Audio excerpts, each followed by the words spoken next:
즐거운 놀이.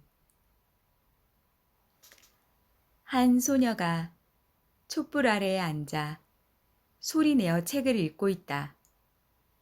교과서인지 소설인지는 알 수 없지만 온 신경을 얼굴에 집중한 채 한 글자 한 글자, 한 문장 한 문장, 또박또박 소리를 내어 읽어나간다. 작은 머리로 무엇에 골몰했는지 소녀는 찌푸린 얼굴이었다가 이내 표정이 환하게 밝아진다. 들릴 듯 말 듯 무슨 소리인지 알아들을 수 없던 소녀의 갸녀린 목소리도 시간이 지날수록 너풀너풀 춤을 추기 시작한다.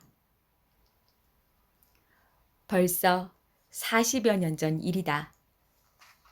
나의 낭독은 그렇게 시작되었다. 베이비붐 세대지만 나는 형제자매가 있는 친구들과 달리 외동딸로 자랐다. 그 시절엔 동네 골목에서 친구들과 모여 고무줄, 망까기, 땅 따먹기를 하며 뛰어노는 게 할 수 있는 놀이의 전부였다. 이마에 땀이 맺히도록 한참을 뛰어놀다 보면 어느 사이 해는 서쪽으로 넘어가고 밥 먹어라 하는 친구 어머니의 목소리가 들리면 그제야 밥때가 되었음을 깨닫곤 했다. 친구들이 모두 집으로 돌아가면 혼자 남은 나는 어둠이 짙어지는 골목에 우두커니 서 있다. 허전한 마음을 안고 터벅터벅 집으로 돌아오곤 했었는데 그럴 때면 친구들에게 서운한 마음이 들기도 했다. 형제 자매가 있는 친구들은 저녁 식사가 끝나고 나면 그때부터 또 다른 놀이가 시작되었다고 한다. 숙제도 하고 공기놀이도 하고 실뜨기도 함께하며 잘 놀고 다투며 그렇게 지냈다고 한다. 하지만 부모님의 귀가가 늦었던 나는 혼자 먹는 저녁이 익숙했다. 혼자 있는 시간은 무료하고 외롭게 느껴질 때가 많았다. 툭 하면 전기가 끊기곤 했던 그때는 캄캄한 공간에 홀로 앉아 촛불을 켜고 숙제를 해야 할 경우가 많았는데 어린 소녀가 감당하기에는 두려운 시간이기도 했다. 천둥 번개라도 치는 날이면 어쩔 줄 몰라 하며 당황해하던 기억도 있다. 전기가 나가고 비바람까지 거세게 부는 어느 날이었다.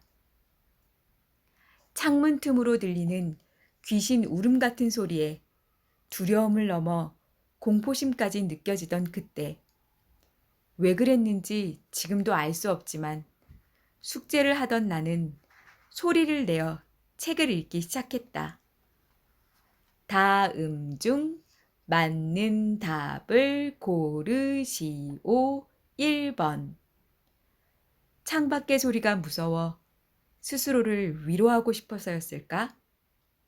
쏟아지는 빗소리에 대꾸라도 하듯 빗소리가 커지면 내 목소리도 커지고 빗소리가 잦아들면 내 목소리도 작아졌다. 그렇게 소리로 방안을 채워나갔다. 불안에 떨고 있는 마음을 지키고 싶었나 보다. 그 후로 낭독은 나만의 놀이가 되었다. 숙제도 소리내어 읽으면서 했고 숙제가 끝나면 책꽂이에 꽂혀있는 책들을 한 권 한 권 꺼내어 다시 또 소리를 내어 읽기 시작했다. 혼자 저녁을 먹고 나면 자연스럽게 책을 읽었다. 그게 참 재미있었다. 낭독을 시작하니 더 이상 혼자 있는 시간이 외롭게 느껴지지 않았다. 친구들이 모두 집으로 돌아가도 괜찮았다. 오히려 친구들은 놔두고 먼저 집에 돌아와 숙제를 하며 낭독하는 날이 많아졌다. 원래 나는 소심한 아이였다. 누군가 말을 걸어줘야만 겨우 대답을 하고 쉬야를 하고 싶어도 표현을 못해 한겨울 교실에 앉아 실례를 하고는 얼것 같은 엉덩이와 후들거리는 다리를 지탱하며 간신히 집으로 돌아오곤 했다. 하지만 혼자서 책을 읽다 보니 조금씩 목소리에 자신감이 생겼다. 처음에는 들릴 듯 말 듯 무슨 소리인지 알아들을 수 없던 여린 목소리였는데 낭독을 하면 할수록 소리에 힘이 실렸다. 수줍게 내뱉던 한 문장 한 문장에 에너지가 담기기 시작했다. 마치 영화 라라랜드 주인공처럼 팔랑이는 원피스를 입고 춤을 추는 것처럼 나는 낭독 안에서 신나고 자유롭게 춤을 추고 있었다. 내 목소리를 조금은 자랑하고 싶은 어린 마음에 친구들에게 먼저 말도 걸고 수업 시간에는 번쩍 손을 들고 발표도 하였다. 돌아가며 책을 읽는 시간이면 내 목소리에 취한 선생님은 다음 학생의 순서를 놓치실 때가 많았고 친구들도 내 목소리를 더 듣고 싶어 했다. 에이, 그냥 혜정이가 읽으라고 해요. 그 반응들이 신기하고 뿌듯했다. 한 번은 선생님께서 이렇게 말씀하셨다. 혜정아, 너 이 다음에 성우 한번 해보려무나? 설레는 이야기였다. 낭독이 한없이 재미있고 혼자서 놀거리가 없어 즐겼을 뿐인데 이런 칭찬을 듣는 게 놀라웠다. 그리고 선생님 말씀대로 나는 정말로 성우가 되었다.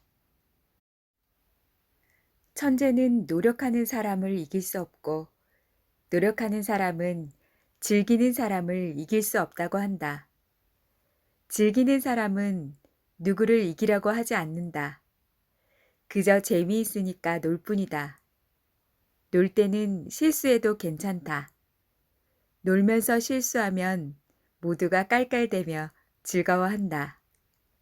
그때 내가 그랬다.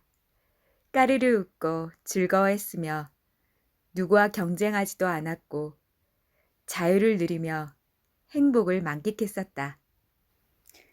낭독, 사전적 뜻은 소리를 내어 읽는 행위지만 나는 낭독을 놀이라고 표현한다. 놀이는 즐기는 것이다. 5분이건 50분이건 내가 하고 싶을 때 하고 하기 싫으면 안 하면 그만이다. 앉아서 해도 되고 서서 해도 되고 누워서 해도 괜찮다. 지금도 나는 약속이 없는 날이면 누워 지내며 여유를 누린다.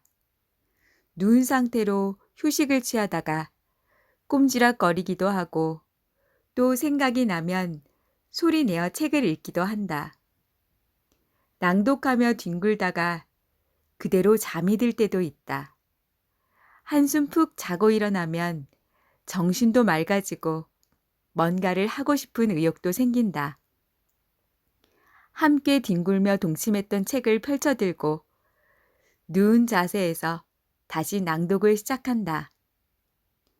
처음에는 목소리도 잠에서 깨지 않아 둔탁하고 거칠거칠하다. 그런데 그때의 목소리가 꽤나 매력 있다. 뭔가 게으른 듯 하면서도 여유가 느껴지기도 하고 때론 관능적으로 들리기도 한다. 그렇게 누워서 소리를 내다보면 어느 순간 편안하고 자유로운 나만의 매력적인 목소리가 만들어진다. 시간이 지날수록 자신의 목소리에 반하게 될 것이다. 놀면서 하는 낭독이 참 재미있다. 잘하려고 할 필요 없다. 내 마음과 목소리가 흐르는 대로 두면 된다. 낭독이야말로 그런 것이 아닐까?